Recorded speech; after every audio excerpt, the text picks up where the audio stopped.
स्वागत है आपका। मैं हूं मोहम्मद आशिक। आप देख रहे हैं दैनिक सवेरा टीवी। अभी हमारे साथ बातचीत करने के लिए ऐसे लोग हैं जो अपनी मांगों को लेकर आज जिला मुख्यालय चंबा पहुंचे हुए हैं और कुछ ही देर में डीसी चंबा के साथ ये मुलाकात करने जा रहे हैं। हालांकि इनकी क्या कुछ मांगे हैं, हम इनसे चर्चा करेंगे। क्या आपकी मांगे हैं और आप आज जिला मुख्यालय चंबा इतनी दूर क्यों आए हुए हैं? देखिए, जो मांगे हैं वो कोई बहुत बड़ी मांगे नहीं है और मांगे हैं कानून से संबंधित है, श्रम कानून से संबंधित है, जिसको श्रम कानूनों को इस परियोजना के अंदर जो गिन्नी ग्लोबल है उनके जो 2 हाइडल प्रोजेक्ट है, मिनी प्रोजेक्ट हैं, 5-5 मेगावाट के हैं और वहाँ जो वर्कर काम कर रहे हैं, श्रम कानूनों के लागू नहीं होने से उनको कई तरह की समस्याओं का सामना करना पड़ रहा है। आप जानते हैं कि वो क्योंकि एक बहुत जहाँ प्रोजेक्ट बनता है वो नदी नालों के नजदीक होते हैं और क्योंकि आजकल तो ठंड का सीजन है और इसका जो कंस्ट्रक्शन है वो 2008 में शुरू हुआ और आज मतलब कमीशन जो हुआ है वो 2012 में हुआ और आज तक जो है बड़ी हैरानी की बात है, आपको भी हैरानी की बात लगेगी कि वहां पे साइट पे कोई टॉयलेट की व्यवस्था नहीं है, पानी के पीने के पानी की व्यवस्था नहीं है, स्वास्थ्य को लेकर कोई किसी भी तरह का वहां पे नहीं है। जो साइट में रेस्ट रूम होता है वो सही तरीके का ना सही साइट है, जहाँ पे ऊपर से फ्लड आता है, जहाँ कोई मतलब दुर्घटना की संभावना है, ऐसी जगह पे बनाए जाते हैं, वहाँ सेफ्टी नहीं है। दूसरा उसके अंदर क्योंकि आजकल ठंड का सीजन है तो वहाँ कोई भी किसी भी ना हीटर है, वहाँ वर्कर जब काम करके आता है बैठता है तो इस जैसे ठंड में ना कोई ईंधन की व्यवस्था है। तो ये तो है जो वर्क साइट पे जो दिक्कत है, जो मतलब आप सोच सकते हैं कि ये 2008 के बाद कंस्ट्रक्शन के समय में भी ये नहीं कर पाए और आज जब इसको कमीशन हुए 2012 से आज दिन तक जो है ये नहीं कर पाए, जो कि एक बड़ी मामूली सी बात है। ये कंपनी को सोचना चाहिए, मगर जो साइड में जो काम करते हैं वो कहाँ जाएंगे ऐसे मौसम में। दूसरा ये है कि जो भारत सरकार बोलती है कि हमने स्वच्छता अभियान पे करोड़ों अरबों खर्च किया है, घर घर में शौचालय बना दिया, सारी जगह पे कर दिया, तो कंपनियों को कौन क्यों नहीं पूछते हैं, ये सरकार उसका प्रशासन क्यों नहीं पूछते कि वो ऐसा क्यों कर रहे हैं, है ना। तो एक ये है। दूसरी बात ये है कि इनको जो है जो कानून के अनुसार जो मिलना है, जैसे वो जब कमीशन हो जाता है तो फैक्ट्री एक्ट वहां पे लागू होता है, तो फैक्ट्री एक्ट आने से इनको जो है वो कुछ सुविधाएं उसमें मिलती हैं।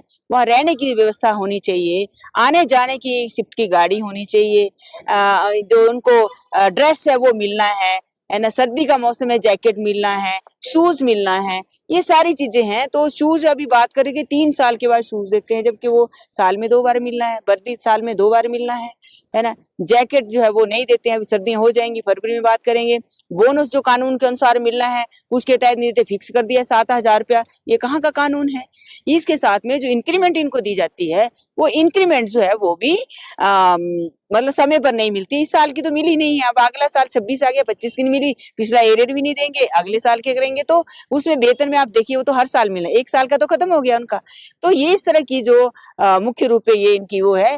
फिर उनका वेतन मिलता है, कितना मिलता है, क्या कटौती होती है, वेतन स्लिप नहीं है, बताते नहीं है क्या दे रहे हैं क्या नहीं है। ग्रेच्युटी है, वो ग्रेच्युटी लागू होनी है वहां पे, वो नहीं है लागू। छुट्टियां हैं, छुट्टियां नहीं मिलती हैं। अर्न लीव है आपकी, वो अर्न लीव नहीं मिलती है ना। जो बैलेंस रह जाती है उसका पैसा मिलना है इनको, पहले छुट्टियां नहीं मिल रही है तो बैलेंस कहाँ से होगा, वो पूरा पूरा नहीं मिलता है। और त्योहार के समय में भी ये काम करवाते हैं, क्योंकि ये तो बिजली है, दिन रात चलनी है तो कंटिन्यू सर्विस रहेंगी। तो जब वो कंटिन्यू सर्विस करते हैं तो उसके बदले में उनको जो है वो छुट्टी मिलनी है, छुट्टी नहीं देंगे तो ओवर टाइम मिलना है उसका, तो वो कुछ भी जो है वो वहां पे नहीं दे रहे। इसलिए ये वर्कर जो है लगातार अपने लेवल पे उठाते रहे, धरना प्रदर्शन करते रहे, हड़ताल करते रहे, जो ये कर सकते थे इन्होंने किया। इसके बावजूद जो है वो कंपनी इनकी बात को नहीं सुन रही है, इसलिए ये आज आए हैं। बहुत रोष है इनमें और एक्सप्लॉयटेशन भी है और दिक्कतों का सामना भी करना पड़ रहा है। तो इसलिए हम आज प्रशासन से भी आए कि जिला प्रशासन जो है वो हस्तक्षेप करे। तीसरा का प्रशासन तो वहीं रहता है, वो क्या देखते हैं मालूम नहीं है। तो यह हम आए हैं कि प्रशासन इसमें हस्तक्षेप करे और वहां पे जो है इनको जो भी व्यवस्थाएं वहाँ कानूनी रूप में होनी है वो व्यवस्थाएं वहां पे करवाई जाएं। और इसके बाद हम इसको लेबर डिपार्टमेंट भी उठाएंगे और आगे हम इसको लेकर हुआ संघर्ष भी करेंगे, ये हम कहना चाहते हैं। और हम ये कंपनी से कहना चाहते हैं कि ये तो कानून के अंदर है, ये आपको करना चाहिए। बड़ी शर्म की बात है कि आप इतने सालों से पानी की पीने की व्यवस्था नहीं कर पा रहे हैं, आप टॉयलेट की व्यवस्था नहीं कर पा रहे, तो आप कंपनी चला रहे हैं क्या। तो ये है बात। ये पूछता कोई नहीं है। जो नदी नालों के अंदर जो है, पिछड़े इलाकों के अंदर जहाँ प्रोजेक्ट है वहाँ ये अपनी मनमानी का राज करते हैं, तो ये खेदजनक बात है। हम इसको क्या लगता है डीसी साहब से क्या आश्वासन मिलने वाला है? आश्वासन तो यही है कि वो हस्तक्षेप करें और ये जो मतलब जिसको मूलभूत जिसको हम बोलते हैं ना, वो जरूरतें हैं उनकी और कानून के अंदर मेंशन है ये, तो इसको तो लागू करवाना ही चाहिए। जी, यहाँ पर कुछ कर्मचारी भी हमारे साथ बातचीत करने के लिए हैं। कर्मचारियों के साथ भी बातचीत करेंगे क्योंकि ये वही कर्मचारी हैं जो रात के समय में, दिन में, सर्दी में, गर्मी में, धूप में, छाँव में या फिर बारिश में वहाँ पर जो है वो कार्य कर रहे हैं। कर्मचारियों से जानेंगे कि क्या कुछ उन्हें कठिनाइयाँ यहाँ पर आती हैं। जी बताएंगे, आप वहाँ पे प्रोजेक्ट में लगे हुए हैं, क्या कुछ दिक्कत आती है? खासकर जो तीसा का क्षेत्र है, भौगोलिक परिस्थितियों से काफी कठिनाई भरा क्षेत्र है, बर्फबारी भी वहाँ पे काफी होती है। क्या कुछ दिक्कतें आती हैं? किन दिक्कतों का सामना करना पड़ता है? तो दिक्कतें तो सारी हैं, बिल्कुल कुछ भी नहीं है वहाँ पर फैसिलिटी हमारे लिए। ना ही हमें जैकेट मिलती है टाइम से, ना ही कोई शूज मिलता है, ना कोई मेडिकल फैसिलिटी है वहाँ पे, ना ही वहाँ शेड में रहने के लिए मतलब ढंग से बने हुए हैं, टॉयलेट नहीं है, ना कोई हमें इंक्रीमेंट मिलती है टाइम से, ना कोई हमारा मतलब एरियल जो होता है वो फिर टाइम से मिलता है। बस ऐसे ही आश्वासन है, इस बार रहने दो, अगली बार करेंगे। तो जब टाइम आता है तो फिर बस वही बात हो जाती है कि फिर हमको लड़ना ही पड़ता है उनके साथ।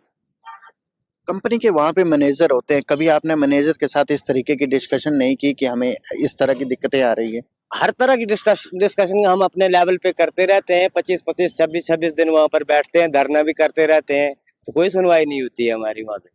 अभी डीसी साहब से क्या मांग है आपकी? डीसी साहब से यही मांग है कि हमें जो श्रम कानून के अनुसार जो हमारा हक बनता है वो हमें मिलना चाहिए और डीसी साहब उस पर हस्तक्षेप करें। हमारे साथ यहाँ पर एक युवा भी बातचीत करने के लिए मौजूद हैं। इनसे भी जानेंगे कि क्या कुछ दिक्कतें आती है, क्या कुछ कठिनाइयां हैं और कौन सी कठिनाइयों से उबर कर जो है वो आज जिला मुख्यालय चंबा का इन्होंने रुख किया है। क्या कहेंगे सर, कैसी समस्याएं हैं? देखिए, समस्या तो हम गिनने बैठेंगे तो काफी टाइम हो जाएगा। जी। हमारी सबसे मेन जो दिक्कत है, हम बेसिक नीड जो हमको चाहिए, जी। जैसे वहाँ पे एक बार किसी सरकारी अफसर जरा साइड विजिट होनी चाहिए प्रॉपरली, जो मेन है, देखें वो किस स्थिति में बैठे हैं। एक होता है ना जो बैठने का सिचुएशन, किस तरीके से हम वहाँ पे अपना बैठे हैं, क्या कुछ हमारे साथ हो रहा, बिजली की व्यवस्था कैसी है, रहने की व्यवस्था कैसी है, वहाँ पे टॉयलेट वगैरह कुछ भी सिस्टम नहीं है, पीने के लिए पानी तक की व्यवस्था नहीं है हमारे पास वहाँ पे। और सर्दी का मौसम चला हुआ है आजकल, तो एक मैं बात बताना चाहूंगा, तो वहाँ पे बिजली की व्यवस्था बिल्कुल शून्य है। जो जहाँ पे 6 महीने धूप ही नहीं पड़ती है, काफी ठंडा है, नाले में है वो। फिर वहाँ पे तो जैसे जाना तो कहाँ जाना, लकड़ी की भी कोई व्यवस्था नहीं है, खड में पहले हम प्रॉपर्ली बैठे हुए हैं वहाँ पे। बरसात में काफी दिक्कत आती है, आजकल तो काफी सारा दिक्कत है। इस साल तो शुक्र मनाओ कि बर्फबारी नहीं हुई, नहीं तो ठंड में वहाँ पे जाने को ही दिल नहीं करता, पर क्या करें, मजबूरी है, घर चलाना पड़ता है, तो जाना तो पड़ेगा ही पड़ेगा। तो इस तरीके के हम यहाँ पे अपने डीसी साहब के पास आए कि हमारे ये लिए वहाँ पे कोई ऐसी व्यवस्था बने, किसी सरकारी अफसर द्वारा वहाँ का निरीक्षण करवाया जाए। 3 साइट है वहाँ पे, हर एक साइट का निरीक्षण किया जाए ताकि देखे जाए कि वहाँ पे किस स्थिति में लोग रह रहे हैं। इसीलिए हम यहाँ पे आए हैं। बाकी थैंक यू। ये थे हमारे साथ गिन्नी ग्लोबल प्रोजेक्ट से आए हुए कर्मचारी, जिनकी समस्याएं जो हैं वो काफी गंभीर है।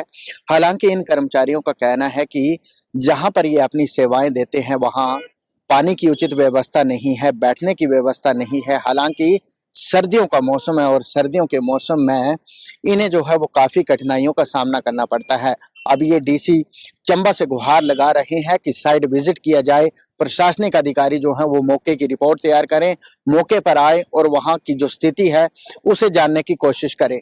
अब देखते हैं कि जिला प्रशासन और उपमंडल प्रशासन इन कर्मचारियों की मांगों के ऊपर कितना खरा उतरता है। देखते रहिए दैनिक सवेरा टीवी के लिए चंबा से मोहम्मद आशिक की रिपोर्ट।